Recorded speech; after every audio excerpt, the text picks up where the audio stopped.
یعقوب سرزمین کنعانی میان که خودش پیر ساکن بوسته بود زندگی بودی.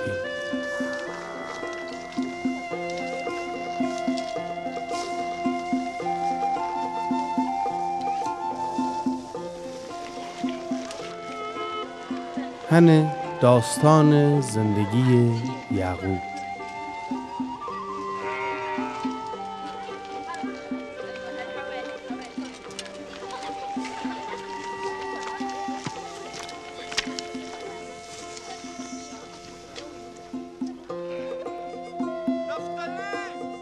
یوسف 17 ساله بود که خوب بررن امره گلداری بودی و از خوب بررن به طرفی خوب پیر خبر بردی.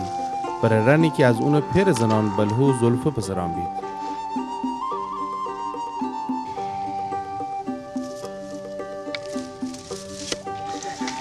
یعقوب یوسف از تمام خوب پسران بیشتر دوست داشتی، چون که اون سالهای پیری زایی بود و اون ره ایت روپوش رنگ وارنگی فراهم بودی.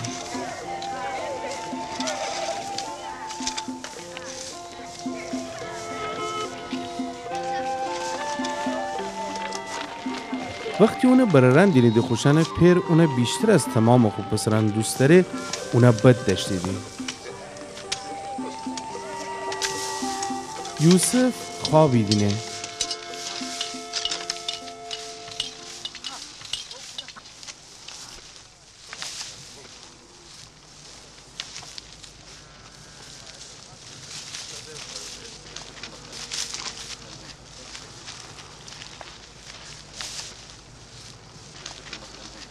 پس یوسف خوب بررن بگفته به خوابی که بیدم گوش بدید. گندمزار دونون گندمان دسته کدن دریمی دینه من می دست گندم ویریزه به پایسه شمی دست گندمانمونو دور حلقه زندی و می دست گندم جلو تعظیم کنیدی.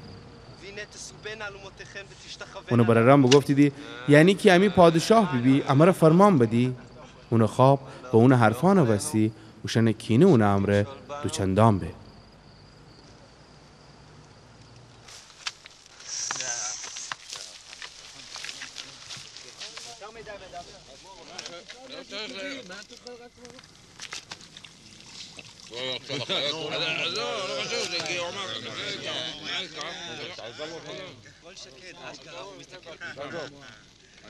یوسف خواب دیگری بیده که اون خوب بررن ره تعریف بگوده. بگفته خواب دینمه که خورشید و ماه و 11 تا ستاره کرمره تعظیم گودن دریدی. اون پیر سرزرش کنان بگفته انده چی خوابیستی که تو بیده ای؟ یعنی من و تیمار و تی بررن و بایم تر تعظیم بکنیم؟ اون بررن اون امره حسودی گودیدی ولی اون پیر یوسف حرفانه به خاطر بسپرده.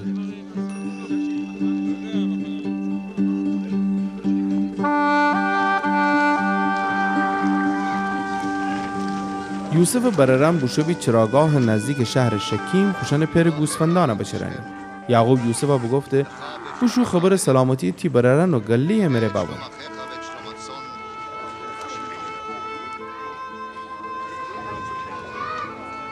یوسف و موشن دنبال سر را دگفه نزدیکی های دوتان موشنه بیده.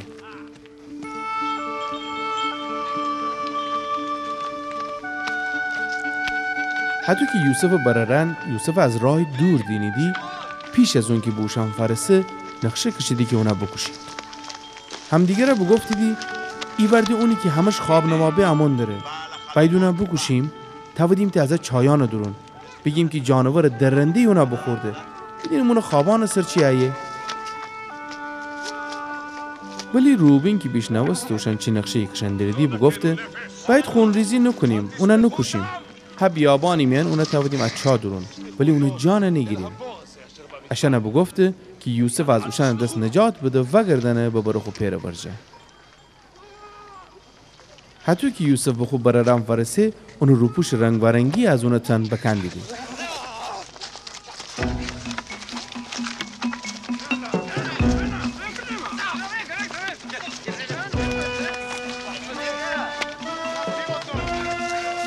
اون بگیفتی تودید او چادرون که خشک و بی آب بود.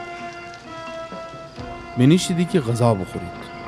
خوشن سرکی وگردنیدی وشن چشم دکفه که از دور کاروان اسماعیلیان از سرزمین جلعاد امون دی بید که خوشن شتران کندر و اسفند و ادویجات بار بزیبید بردن دی بید مصر.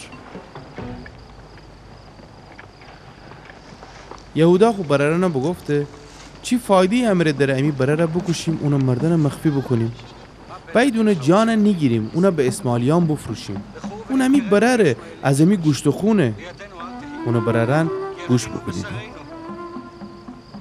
یوسف از چادرون بیرون باوردیدی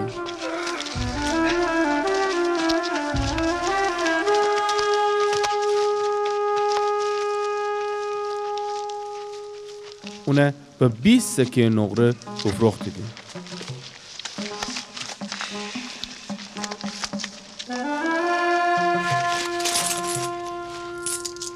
تاجرانم یوسف بریدی به مصر وقتی که روبین بوشو چاسر یوسف که چادرون نیدینه خولیباسان پاره بکده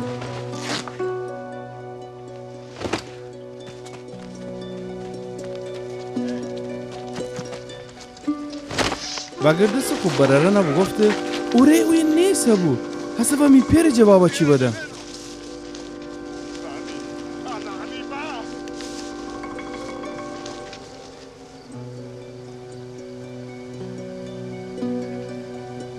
اوشن یوسف روپوش اوسنی دی نربوز و خونیه که سر و ببید روپوش وسینی دی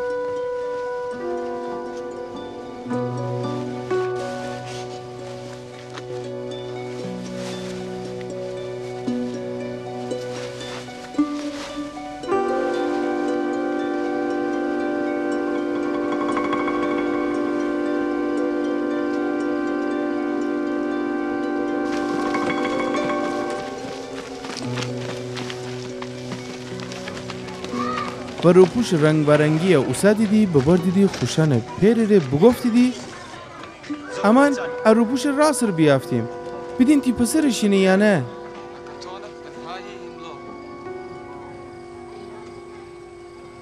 یعقوب روپوش خوب وارسی بگوده بگفته می پسر روپوشه نکنه جانور در رنده اونا بخورده پس یعقوب از غم یوسف و لباس پاره گوده و لباس غم دو گوده روزان زیادی خب پسر وستی ماتم بگیفته تمام اونو زکن پسر دختر بمویدی خوشن پیر تسلی وستی ولی یعقوب آرامونو بستی گفتی ماتم امره میرم شما قبر درون می پسر ورجه پس یعقوب زار زار گریه کدی